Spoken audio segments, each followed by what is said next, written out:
안녕하십니까. 트레이드 포커스 박은희입니다. 트레이드 포커스는 한국무역협회에서 발간되는 연구보고서를 바탕으로 국내외 무역 관련 최신 이슈와 동향을 살펴보는 무역 전문 영상 리포트입니다. 국내외 무역시장 정보를 전해드리는 트레이드 포커스.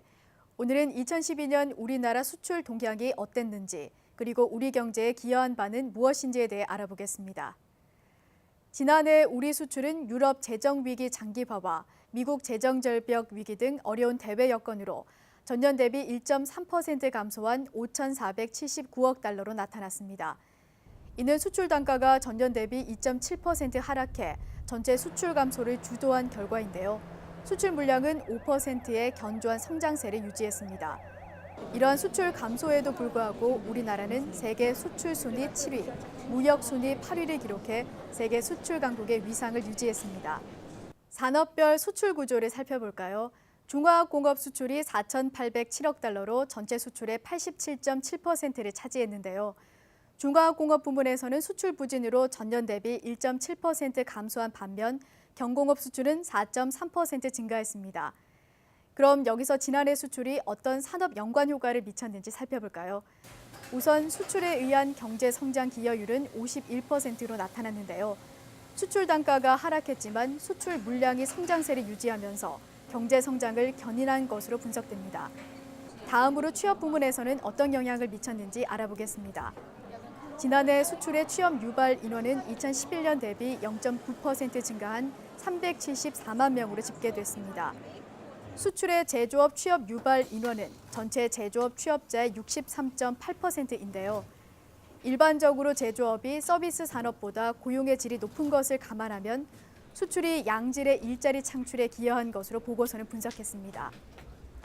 결론적으로 수출 금액이 감소했음에도 불구하고 불변 가격 수출이 증가해 지난해 우리 수출은 우리 경제의 성장 동력으로 여전히 중요한 역할을 수행한 것으로 평가됩니다. 2012년 수출의 우리나라 경제 성장에 대한 기여율은 51%로 49%를 차지한 내수에 비해 여전히 높은 수준을 유지했습니다. 수출은 부가가치 유발을 통한 경제 성장뿐 아니라 취업 유발 측면에서도 중요한 역할을 수행했는데요. 최근 3년간 수출에 의한 취업 유발 인원이 지속적으로 증가하는 등 국내 실업 문제 완화에 긍정적인 역할을 했습니다.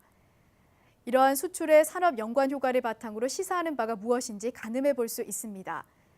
가장 주목해야 할 부분은 서비스 수출의 경쟁력을 높일 필요가 있다는 겁니다. 서비스 산업은 경공업이나 중화공업에 비해 상대적으로 취업 유발 효과가 크기 때문에 서비스 수출 확대를 통해 국민 경제에 미치는 파급 효과를 극대화할 수 있습니다. 하지만 서비스 산업 수출 육성을 위해 단순히 제도 개선을 통한 단기적인 방안뿐 아니라 중장기적인 관점에서 선진국 제조업 수준의 산업 마인드와 투자 지원 방안을 함께 고려해야 한다고 보고서는 설명했습니다. 지난해 우리 수출은 어려운 여건 속에서도 여전히 우리 경제 절반 이상을 견인하는 성장 동력으로 중요한 역할을 수행했는데요. 수출 확대가 고용 창출과 소비 증가, 그리고 경기 부양으로 이어지는 선순환 고리가 될 수 있도록 체계적인 대책과 지원 방안 마련이 필요해 보입니다. 오늘 준비한 소식은 여기까지입니다. 자세한 내용은 한국무역협회 홈페이지와 모바일 앱 스마트 기타를 통해 확인하실 수 있습니다. 지금까지 트레이드 포커스 박은희였습니다. 고맙습니다.